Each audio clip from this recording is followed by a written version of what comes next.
Hello అందరికీ welcome to my channel. ఈ video ఏంటంటే మా ఇంట్లో వరలక్ష్మి పూజని ఎలా సెలబ్రేట్ చేసామనేది మీకు చూపిస్తాను. ముందుగా మన ఛానల్ ఎవరైతే ఫస్ట్ టైం చూస్తున్నారో please subscribe to my channel. అలాగే కింద ఉన్న గంట సింబల్ని కొట్టారంటే మా వీడియోస్ అన్నీ మీకు నోటిఫికేషన్గా వస్తాయి. ఇప్పుడు మార్నింగ్ 6 అయ్యింది. అతే ఆల్రెడీ 5కే లేచి ఇల్లంతా నీట్గా సర్దేసి బయట కాసు ఊడ్చి అంత కలర్ వేశారు. ఇంకా నేను 5:20 కల్లా లేచి ఇంట్లో కాసు ఊడ్చి తుడిచేసి ఇక ఫ్రెష్ అయ్యి పూజ రూమ్లోకి వెళ్ళి స్టార్ట్ చేద్దాము అనే లోపు మా చిన్నమ్మ అయితే నిద్రపోయి లేచింది. వరలక్ష్మి పూజని మేమైతే ఫస్ట్ టైం బెంగళూరులో చేస్తున్నాము. లాస్ట్ ఇయర్ గుంటకల్లో చేసాము. కానీ నేను అప్పుడు కన్సీవ్ అయ్యి అమ్మ వాళ్ళ ఇంట్లో ఉండేదాన్ని. బట్ MBA ఎగ్జామ్స్ వల్ల గుంటకల్లో అప్ అండ్ డౌన్ చేసేదాన్ని. అందువల్ల అత్తయ్య వాళ్ళు గుంటకల్లోనే చేద్దామని ఇక లాస్ట్ ఇయర్ మేము గుంటకల్లోనే చేసాము. ఇంకా అప్పుడు 7th month ప్రెగ్నెంట్, అలాగే ఎగ్జామ్స్, అందువల్ల వీడియో తీయలేకపోయాను. సో ఇప్పుడు మన ఛానల్లో ఫస్ట్ టైం వరలక్ష్మి పూజని నేను వీడియో పెట్టబోతున్నాను. ఎవ్రీ ఇయర్ శ్రావణ మాసం మనకి ఆగస్ట్లో వస్తుంది. అది అందరికీ తెలిసిన విషయమే. కానీ ఈసారి శ్రావణ మాసంలో మనకి 5 Fridays వచ్చాయన్నమాట. అందులో ముఖ్యంగా 3rd weekలో మనము వరలక్ష్మి పూజ అయితే చేసుకోవాలి. ఒకవేళ ఆ రోజు కుదరకపోతే మనము 4th week or 5th week అయినా చేసుకోవచ్చు. సో మాకి 3rd week కుదరలేదు కాబట్టి మేము 4th week చేస్తున్నాం. పూజ రూమ్ అంతా క్లీన్ చేసి లైక్ ఫొటోస్ అవన్నీ తుడిచి బొట్టలు పెట్టి పూలు అన్ని పెట్టిన తర్వాత నేను కిచెన్ లోకి వెళ్ళి అత్తయ్యకి ఏమైనా హెల్ప్ కావాలంటే చేస్తాను. సో ప్రతి పండగకి పూజ రూమ్ నేను చూసుకుంటాను. ఇంక కిచెన్ లో నైవేద్యం కానివ్వండి లేదా భోజనానికి అన్ని అత్తయ్య చూసుకుంటారు.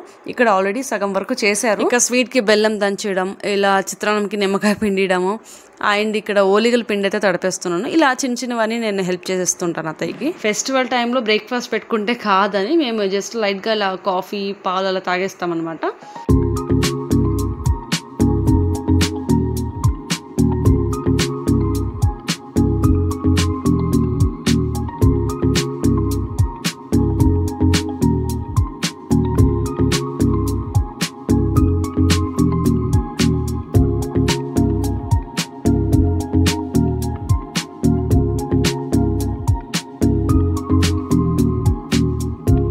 సో ఫైనల్గా అమ్మవారిని అయితే ఇలా అలంకరించాము.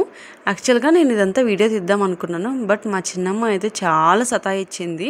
ఒకవైపు మా హస్బెండ్ తను పట్టుకున్నారు, ఇంకా దేవుడి రూమ్లో అత్తయ్య నేను అమ్మవారిని అలంకరిస్తూ ఉన్నాము. అందుకే వీడియో తీయడానికి అస్సలు కుదరలేదు. తనని నిద్రపించిన తర్వాతే నేను వీడియో తీయడానికి వచ్చాను. లేదంటే ఒకవైపు ఇక్కడ దేవుడి రూమ్ తిరగడం, ఇంకోవైపు తను ఎత్తుకొని నిద్రపించకపోవడం, ఇదే సరిపోయింది నా పని. ప్రతిసారి ఒక బ్లౌజ్ పీస్తోనే చేస్తాము. ఈసారి 2 బ్లౌజ్తో చేసాము.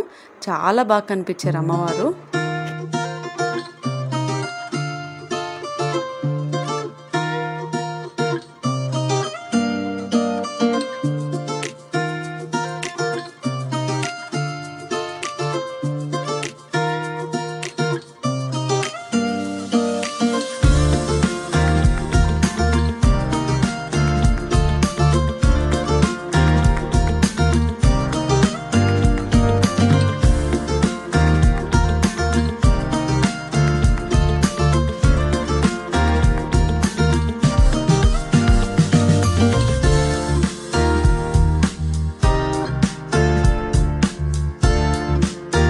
పూజకంతా రెడీ చేసిన తర్వాత నేను శారీ కట్టుకుంటా. ఇంకా మార్నింగే కట్టుకుంటే లైక్ తిరగడానికి అంత ఇబ్బంది అవుతుందని నేను లాస్ట్లో లైక్ రెడీ అంతా చేసిన తర్వాత శారీ కట్టుకొని ఇంకా దీపం పెట్టేస్తాను అనమాట. నైవేద్యానికి 9 రకాలే పెట్టాలని ఏం లేదు. అమ్మవారికి ముఖ్యంగా చిత్రాన్నము, పెరగన్నము, అలాగే స్వీట్ పొంగల్ పెడతారు. ఇంకా శనగలు అనేది మనము ఉడకపెట్టకుండా నానబెట్టాలి. పూజ అయిన తర్వాత అందరం కాసేపు తినేసి అలా రిలాక్స్ అయ్యాము. ఎందుకంటే మరీ సాయంత్రం తాంబూలం తీసుకోవడానికి పిలిచాలి కాబట్టి. వరలక్ష్మి వ్రతం చేసినప్పుడు ఖచ్చితంగా మనము అట్లీస్ట్ 3 కానివ్వండి, 5 మందికి కానివ్వండి, పసుపు కుంకం తాంబూలం అనేది మనం ఖచ్చితంగా ఇవ్వాలి.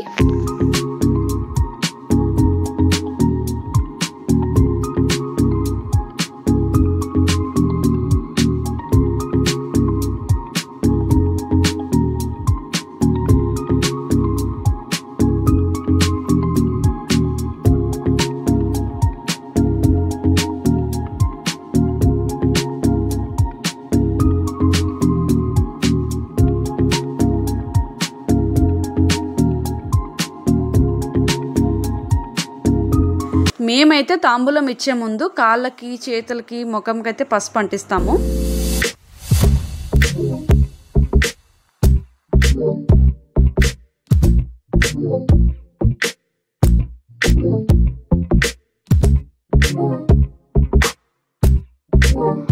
ఇక ఈవినింగ్ మా హస్బెండ్కి వాళ్ళ చెల్లెలు అంటే మా వదిన రాఖీ కట్టారు. ఇంకా అందరం ఆ సెలబ్రేషన్లో ఉన్నాము.